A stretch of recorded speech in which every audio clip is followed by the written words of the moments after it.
Good evening. It is Monday, December 9th. It is about 18 after 6. I'm Jeffrey Whidden. This is the Law and Ordinance Committee. I'm joined tonight by Mrs. Marshall and Mr. Twist. Tonight we're here to look at a TREX permit for, what is the name of the business? I forget here at the top of my head. The Links Golf Social. The Links Golf Social. This would be a transfer of a D1, D2, and D3 permit. Mr. Titterington. Yes, this is something that we've done several times before. TREX is a process that where somebody or a company in this case will, well, in all cases, but will attempt to apply for a permit, in this case the 3 Ds that you just mentioned, and in the area that they want to locate, which is 200 South Walnut. We do not have available permits.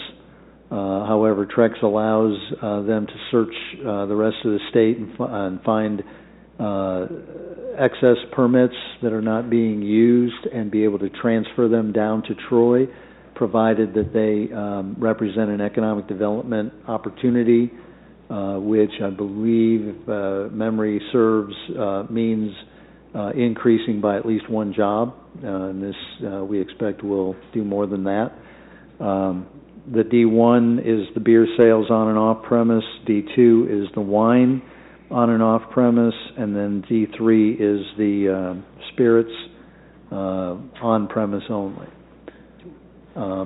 Just a word, we are not asking for emergency legislation, but following the same procedure, typically what we've done, or in all cases what we've done, the committee will read the recommendation, assuming that you make a positive recommendation, and then makes a motion which would be accepted by council. We don't have separate legislation on the agenda for the council meeting in that case. Okay. In the packet, it said that the managing member, Mr. Filburn, would be here. Is he in the audience tonight? Mr. Filburn, would you mind coming up to the podium? It's actually 240. There was a question about the address, and so it's 240, and that's been corrected on the application, I believe, but just so the record reflects the correct address. Sure. Mr. Filburn, in the information provided by, I think it's your council, that there was 2 other places that were listed as similar businesses. I think their hours varied slightly, but it was mainly 9 or 10 a.m. till about 8 p.m. on weekdays till about 9 or 10 p.m. on weekends. Is that about the hours of operation you'd see for the business? Yes. Yeah, I see us, golf probably more in the evenings than the mornings. So, Monday through Friday probably open up about 10 o'clock. Probably 8, 9 o'clock be shutting things down, especially like winter times, you get leagues and stuff. But yeah, Monday through Saturday probably opened up till 10, and then Sundays probably noon till 10 or 9, 10 o'clock. 10 o'clock would be the latest. I don't know if you would know, have we spoken to what the fire marshal would say what the capacity is for the building at any one time? The capacity right now that is on my prints that the Miami County has been working with, I have the 90. 90 is my capacity right now. The permitting process has been started in at Miami County. I've just got those approved, and that was just Friday, and so I need to get those now to the fire chief and push all that right along. Okay. So, it's hard to say a direct comparison to any other business, but I would assume that you're primarily the golf simulator with service on the side, not a bar first. Is that right? Right. Yeah. So we're the golf simulators are first and foremost indoor golf. I've done a lot of research. These simulators that we have coming in are not. I'll be the 3rd location in the state of Ohio with them. Okay. Something different, something unique. The latest and greatest technology that's out there, and you're talking. I know that 90 number is pretty high. A group of 4 goes out on the golf course. There's not going to be any more than 4 per simulator, so that's only 16 people in there at a time. Mm-hmm. But yeah, I'm not here to push the bar scene. It's more, you go out, play around a golf, have a couple drinks, and be done. But as far as pushing the bar scene, that's not on my agenda. It's more or less a social aspect to bring in with the golf. Would they have to make reservations? I know sometimes you could have just openings, but would Yeah, online. I'll have booking software that you'll get online and make your reservations ahead of time. We also will have a landline to, if there is availability, someone wants to call and see what we got, we can always check with that as well. Did anyone have any other questions for Mr. Davis? Here, we can let him go? Sure. You're just going to have something on this address that says, I went to see where 200 South Walnut is and had my questions about that, but where is 240? It's part of the same building that it's going to be. But do you know where the ceramic They're going to be giving it its own separate address. By the dam. Okay. Yeah. I think that's where it's at. If that's not. It's in the South building where Walnut. it's interstate. Yes, and they're creating these new addresses. Okay, Yeah. thank you. That clarifies. Sorry, Mr. Phillips. Yep. And you're going to, 4 bays, Yep. What you're anticipating? Yep. And in the staff report, it was 4+ jobs. Yep. That is listed here, and Mr. Titterington just mentioned 1, so. Yeah, I think you're going to have, I'll be in there, but I'm going to need, you're going to need someone behind the bar. You're going to need people catering. Customer care is everything, and so I definitely want to be able to, however many people that it takes to make that experience the best, that is what I'm going to try for. I've got a consultant that has multiple other locations that I have brought on board with me to get this concept started.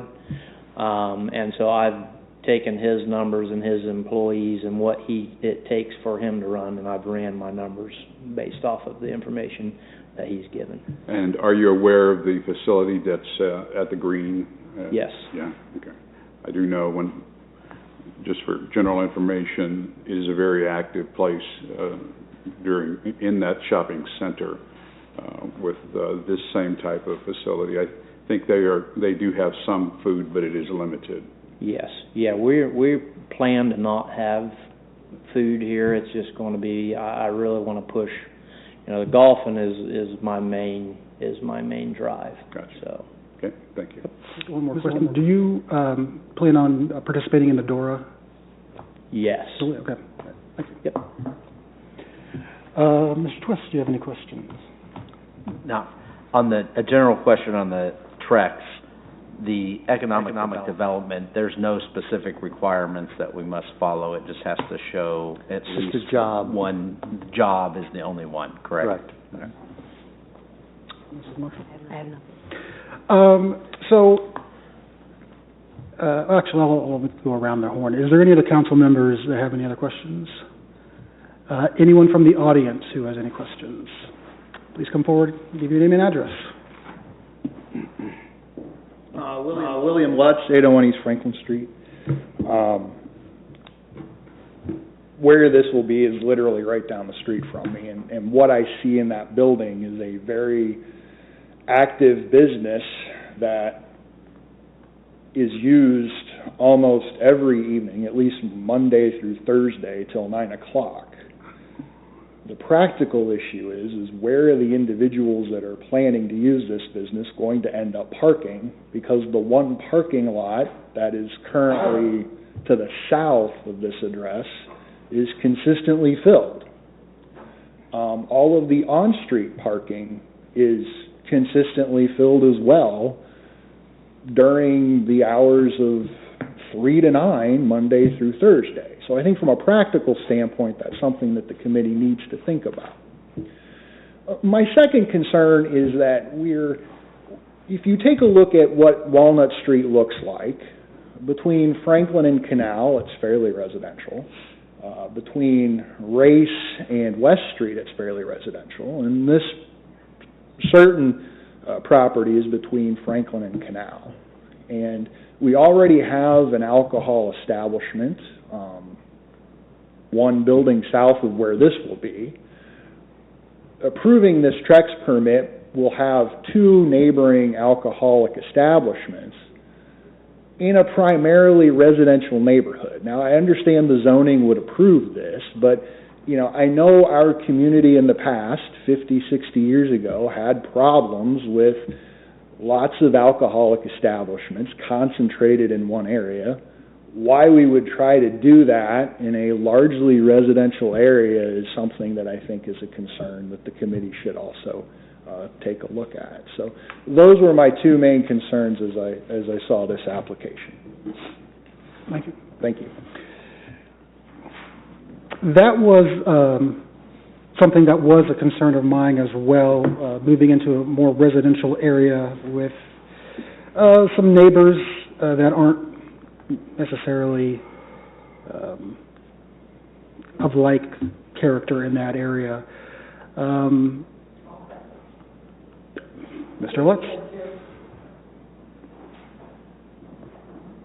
It's like people, you sit down and your third idea finally comes to you. One of the other concerns, and I don't know liquor licensing laws.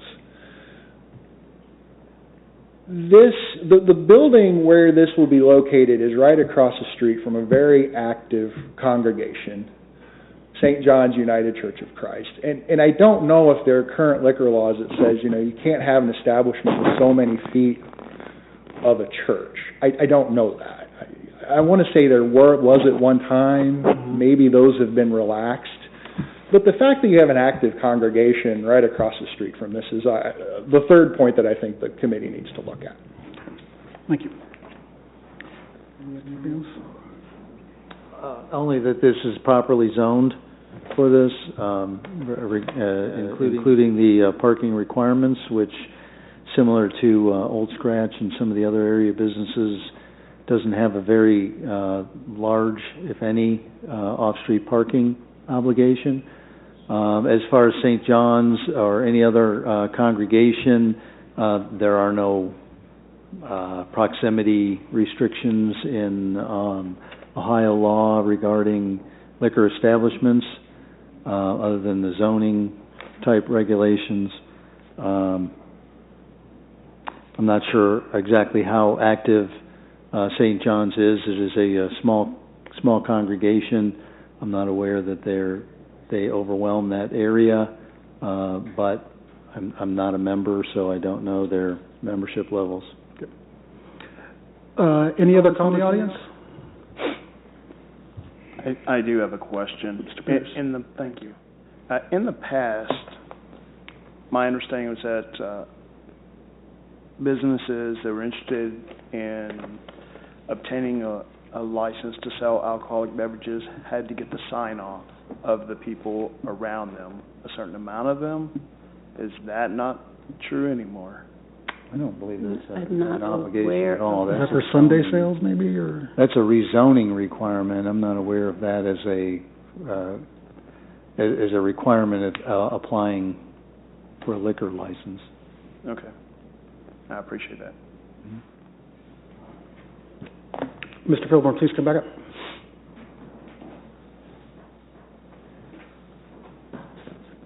So regarding the comment on the parking lot, as of right now, like I said, I've kept my eye on that property.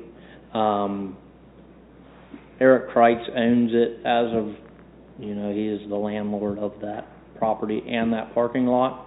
Currently, right now, I was in there just the other day, 8 of those cars are employees of Old Scratch.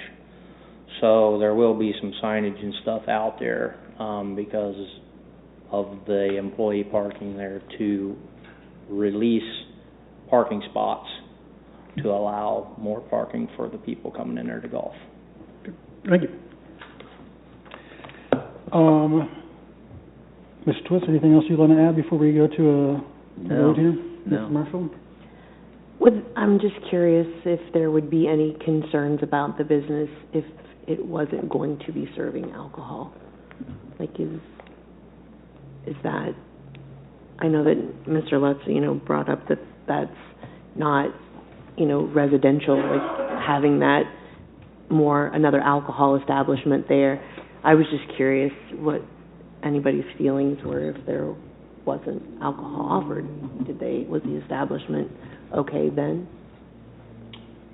Well, I would not think so. I think that wouldn't be an issue for us to discuss, I would say, though. I mean, I didn't know if that was a question. Mr. Chair, this is just to make sure everybody, just to clarify, this is not a rezoning.